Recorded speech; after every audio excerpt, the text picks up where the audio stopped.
Okay, I'm going to be doing some color space magic. What is color space? Well, let's just get our workspace ready first. Let's float that, command click on the tab, go over to the node graph, press the space bar.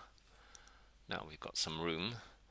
Let's select that node and go to color space. And there's the color space node. Now, currently we are working in RGB.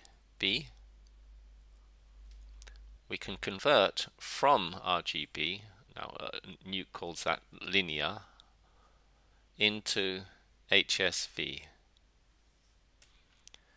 Now that's a disaster, but if we cycle through the channels, R becomes hue, G becomes S, which is saturation, and B becomes brilliance. Now brilliance, you will see, is a simple, I suppose, grayscale map of what we've got here.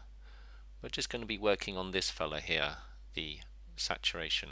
As you can see, the red shirt is extremely saturated, with the surrounding values all kind of grey. Now,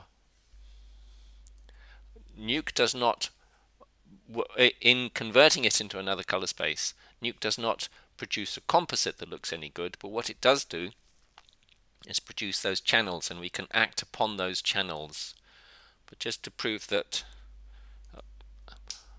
no damage has been done, I can go over into another color space and do the conversion the other way round. Okay, so I've converted from RGB to HSV and from HSV to RGB back again. So what I can do between those two is color lookup. Now the advantage now is that I can perform operations on values that I couldn't have before. The green is where the saturation lives at this point in the tree. So if I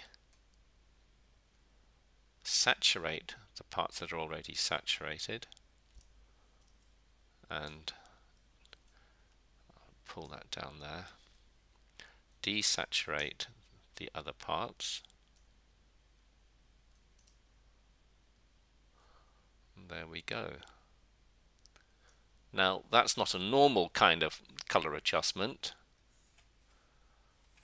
Let's just have that full screen, shall we? That's more of a sort of a special effects one, but it is nonetheless interesting, and most of all it tells us about color spaces and about channels.